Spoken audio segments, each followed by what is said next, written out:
Encerradas as investigações do assassinato da médica Milena Gotardi, a polícia concluiu que o sogro e o ex-marido da vítima foram os mandantes do crime. O motivo seria o fim do casamento e o policial civil Hilário Frasson pode ser expulso da corporação.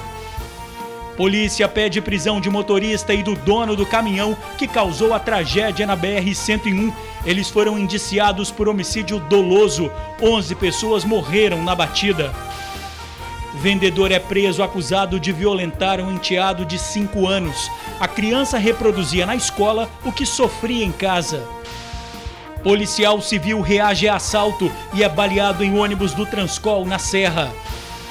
400 quilos de ração são roubados de abrigo para cães em Vila Velha. Flagrante de assalto na Serra. As vítimas são surpreendidas pelos bandidos no ponto de ônibus. Quadrilha que fraudava empréstimos em banco é descoberta no norte do estado. E gata que estava em um dos carros envolvidos em acidente na BR-101 foi o caminho para identificar vítimas carbonizadas. A gente volta em 1 minuto.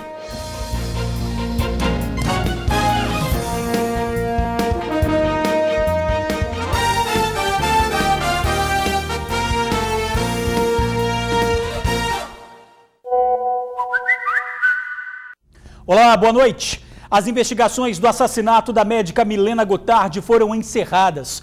A polícia concluiu que Milena foi assassinada a mando do ex-marido e do pai dele. Os dois não aceitavam o fim do casamento.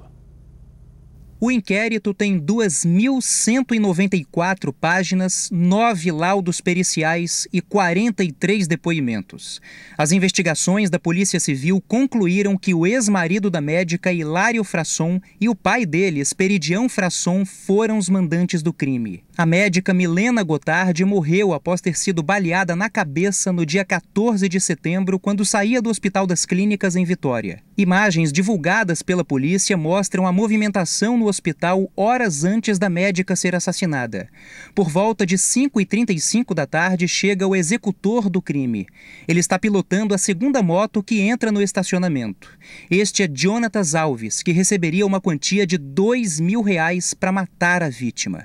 Essa outra cena mostra as últimas imagens de Milena antes de morrer. É por volta de 7 da noite. Ela está em frente a esse poste no canto da calçada, conversando com outras pessoas. Minutos depois, passa um carro bem ao lado dela. Neste veículo estão outros envolvidos no crime. Agora, essa cena, registrada às 7h06 da noite, flagra o carro saindo das dependências do hospital. Nesse momento, Milena já havia sido baleada. Segundo as investigações, Milena era ameaçada pelo ex-marido, o Hilário. Já o ex-sogro também não estaria satisfeito com o fim do relacionamento. Nenhum deles aceitava o fim do casamento entre Hilário e Milena. Cada um por seu motivo específico. Dali o Hilário não querendo, não aceitando a separação propriamente dito da Milena, e o Esperidião não aceitando essa separação por motivos morais e, ao que tudo indica, também motivado pelo fato de ter ajudado a Milena em outra oportunidade, a ajuda financeira, quando ela fazia residência em São Paulo. Quem cobrava a execução, era o Esperidião, que se mostrava insatisfeito ali por conta dessas circunstâncias de não terem conseguido efetivamente consumar com o crime. A polícia afirma também que a carta deixada pela vítima ajudou muito na conclusão do inquérito. A carta, junto a essas outras provas, desconstrói de maneira muito contundente a versão do Hilário dada, naquele primeiro momento, na divisão de homicídios, que tudo estava muito bem entre eles, mas que na verdade não era bem assim. Todos os envolvidos no crime foram indiciados por homicídio qualificado e podem pegar até 30 anos de cadeia. O delegado pediu a prisão preventiva de cada um deles. Hilário Frasson e o pai dele foram autuados por feminicídio. Os outros envolvidos vão responder por homicídio e furto. Todos continuam presos. O motorista e o dono do caminhão que causou a tragédia na BR-101 foram indiciados por homicídio doloso.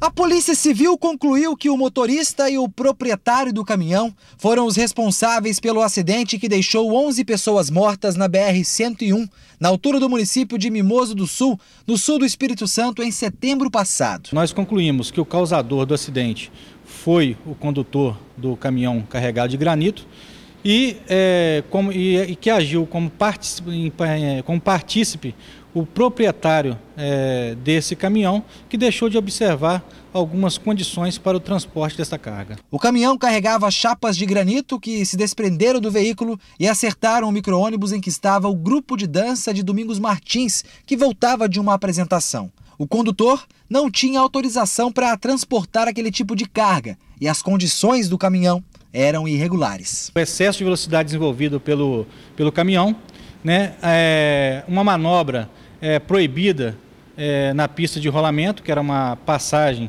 em local não permitido para veículos pesados, o desgaste do pneu dianteiro esquerdo, o acondicionamento irregular da carga de granito, de todo o conjunto da carga, o fato do motorista não ter um curso específico para transporte de carga indivisível e também o fato do caminhão não ser certificado e nem ter condições de obter o certificado de segurança veicular para o transporte de rochas ornamentais. Tanto o motorista quanto o proprietário vão ser indiciados por 11 homicídios e 9 tentativas de homicídios. Na visão da Polícia Civil, eles assumiram o risco de provocar o acidente. A Polícia Civil acredita que a rapidez nas investigações e a prisão dos envolvidos podem servir como exemplo para que outras tragédias da mesma natureza não se repitam na BR-101. A Polícia Civil não mediu esforço para apurar esse fato, para punir de alguma forma e indicar os culpados. A prisão deles é importante. A Polícia Civil entendeu que deveria ser pedida a prisão. Eu espero que a Justiça decrete a prisão, porque deu uma resposta à sociedade. Eu espero também que esse fato fique como exemplo para que outras pessoas não venham a praticar esse tipo de crime ou a conduzir carga de forma irregular dentro do Estado do Espírito Santo. Policial civil é baleado durante tentativa de assalto em ônibus do Transcol na Serra. O policial estava sentado nos fundos do ônibus quando os bandidos embarcaram. Os criminosos pularam a roleta e anunciaram um assalto. Houve troca de tiros e o policial acabou atingido por 3 disparos. Ele foi socorrido para o Hospital Jaime dos Santos Neves. Os criminosos também foram baleados. Eles foram presos e encaminhados para a UPA de Carapina. Vendedor é preso acusado de violentar um enteado de 5 anos.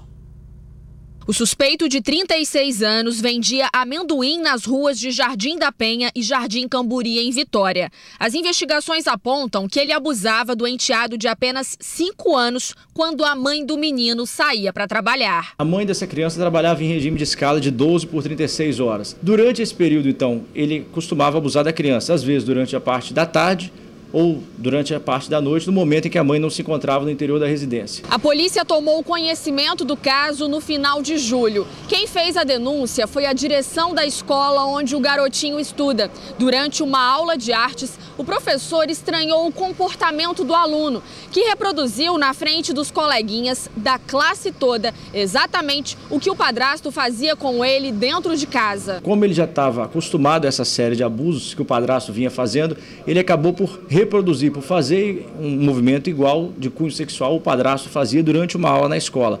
Isso chamou então a atenção do professor, foi feito um atendimento psicossocial junto a essa criança e desde o primeiro momento ela relatou então essa série de abusos de forma muito tranquila e de forma reiterada. O vendedor de amendoim chegou a ficar atrás das grades durante 4 anos. Ele tem passagens pela justiça por furto, roubo e tráfico de drogas. Inclusive, foi preso em flagrante no início desse mês após fazer um arrastão dentro de um ônibus em Cariacica. Foi acusado essa barbaridade aí, mas não fui eu não faço isso nada não.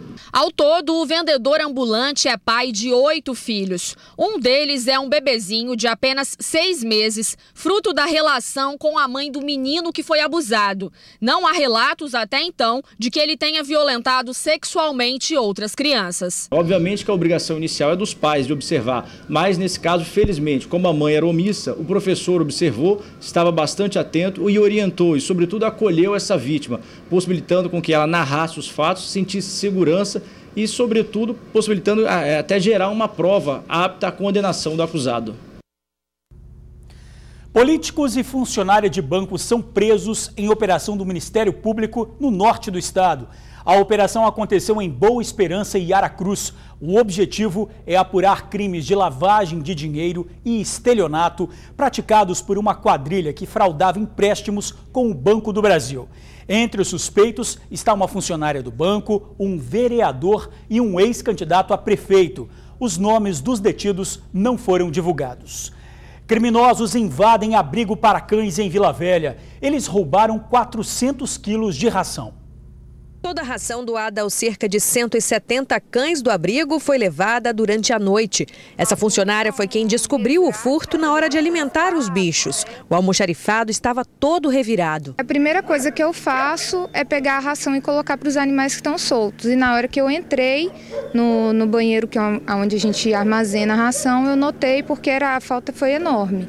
Foram muitos sacos que sumiram. O que mais chama a atenção nessa história é que não existem indícios de arrombamento. Ou os criminosos entraram e saíram pelo único portão e passaram pelos animais com facilidade, ou conseguiram sair com cerca de 400 quilos de ração por cima do muro, que, por sinal, é bem alto. Quando eu cheguei, o portão estava normal, no lugar, cadeado intacto. Então, a única alternativa seria o muro, que tem mais de 2 metros de altura.